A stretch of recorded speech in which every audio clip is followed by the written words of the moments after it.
the relationship between President Donald J. Trump and billionaire Elon Musk has so rapidly disintegrated that Musk, without evidence, is now accusing President Trump of being in the as yet released Epstein files. Musk tweeted this afternoon, quote, "Time to drop the really big bomb. Donald Trump is in the Epstein files. That is the real reason they have not been made public. Have a nice day, DJT." This claim, which CNN cannot confirm, of course, would imply that Trump was in some way name-dropped in the case surrounding Jeffrey Epstein, the notorious and convicted pedophile who died by suicide in prison in 2019 while awaiting his federal sex trafficking trial. The accusation from Musk is about as nasty as it gets, accusing somebody of being a pedophile and then covering it up. Mr. Musk did not detail how he would know what was or what was not inside any unreleased filings related to Epstein, assuming there are unreleased files related to Epstein. CNN's reached out to the White House for a response. We have not got one yet. Musk also knows that for years, conservatives and right-wing figures have suggested that the U.S. government is hiding secrets, bipartisan secrets, Democrats and Republicans, relating to Jeffrey Epstein. And these supporters of Mr. Trump have long been clamoring for the government to release more of the files. Trump, who was friends with Epstein decades ago, talked on the campaign trail about potentially releasing more files on Epstein. We need to back up for a moment, though, and explain how we got to this particular friendship graveyard, given that just 6 days ago, when Elon Musk left his role as an advisor to the president and head of the Department of Government Efficiency, or DOGE, President Trump gave Musk the key to the White House, the ceremonial golden key. Mr. Trump may now be changing the locks, as this feud today essentially escalated publicly in real time. While in the Oval Office with the German Chancellor this morning, a reporter asked President Trump about Musk recently viciously criticizing the so-called One Big Beautiful Bill. Elon had been calling on Congress to, quote, kill the bill, saying it adds too much to the deficit. So here's what President Trump first said today about Elon's bill bashing just before noon Eastern time.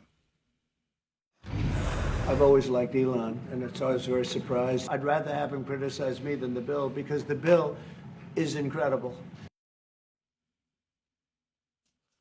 So the president went on to talk about other subjects. And, you know, be careful what you ask for when he says, I'd rather have him criticize me than the bill. The president went on to talk about other subjects, eventually doing the weave, the proverbial weave, back to the subject of Elon Musk. So this was at around 12:06 p.m. Eastern. I'm very disappointed because Elon knew the inner workings of this bill better than almost anybody sitting here, better than you people. He knew everything about it. He had no problem with it. All of a sudden he had a problem, and he only developed the problem when he found out that we're going to have to cut the EV mandate. The EV mandate, the electric vehicle mandate, obviously Mr. Musk owns Tesla, which is a premier electric vehicle company. But it turns out Elon Musk was watching that, and he didn't let that one go unanswered. 13 minutes after President Trump said that, Musk posted, quote, whatever, keep the EV solar incentive cuts in the bill, even though no oil and gas subsidies are touched. Very unfair, but ditch the mountain of disgusting pork in the bill. In the entire history of civilization, there has never been legislation that both big and beautiful. Everyone knows this. Either you get a big and ugly bill or a slim and beautiful bill. Slim and beautiful is the way, unquote. As President Trump continued taking questions at the White House, Elon Musk reposts at 12:25 p.m. the very clip where Trump says Musk only had a problem with the bill after he found out about cutting the electric vehicle mandates. And Musk writes, quote, false. This bill was never shown to me once and was passed in the dead of night so fast that almost no one in Congress could even read it, unquote. Shortly after that, 12:46 p.m. Eastern, is when a doctor might have officially called the time of death on the Trump-Musk relationship. Call it. Musk posted on his X platform, quote, without me, Trump would have lost the election. Dems would control the House and the Republicans would be 51-49 in the Senate. Such ingratitude, unquote. Hitting Trump where it hurts in the Electoral College there. And the rage posting, Musk even tagged Donald Trump, saying, remember this? Showing a video of when Musk essentially turned the White House South Lawn into a car dealership. And he gave Trump a Tesla, that red Tesla, which is still, according to our White House correspondent, Kristen Holmes, still parked in the White House parking lot.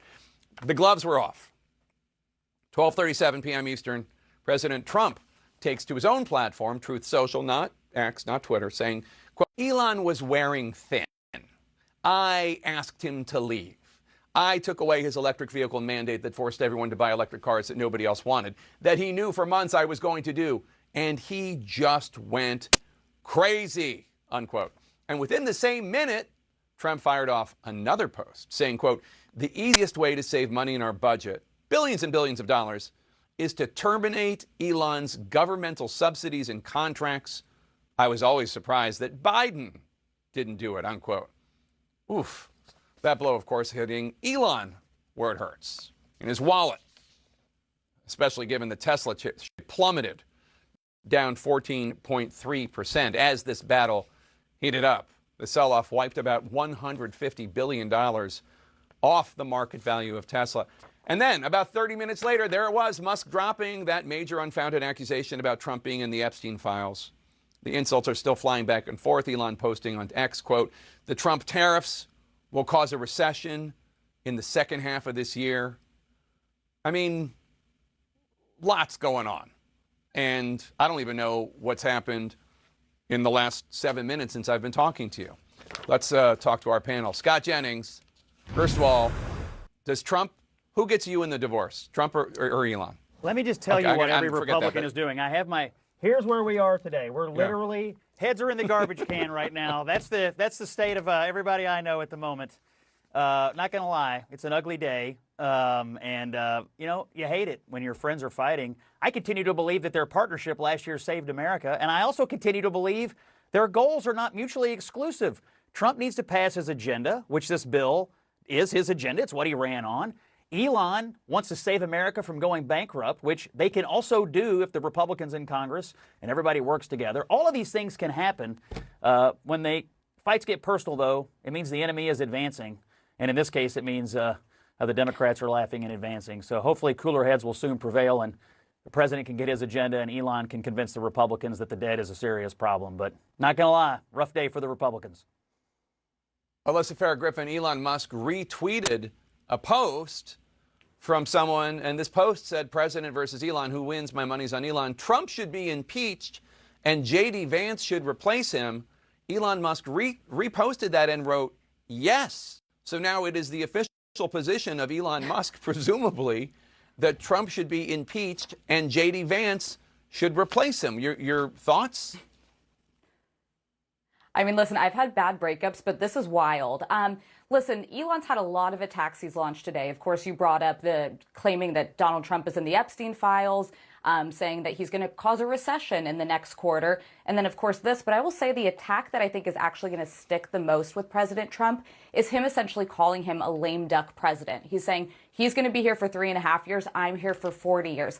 That is what Donald Trump is afraid of. If this bill doesn't get over the threshold and end up passing, it's his entire legislative agenda. The midterms are just a couple miles ahead. And he's realizing, like, this is the most damaging thing at this moment that could be happening.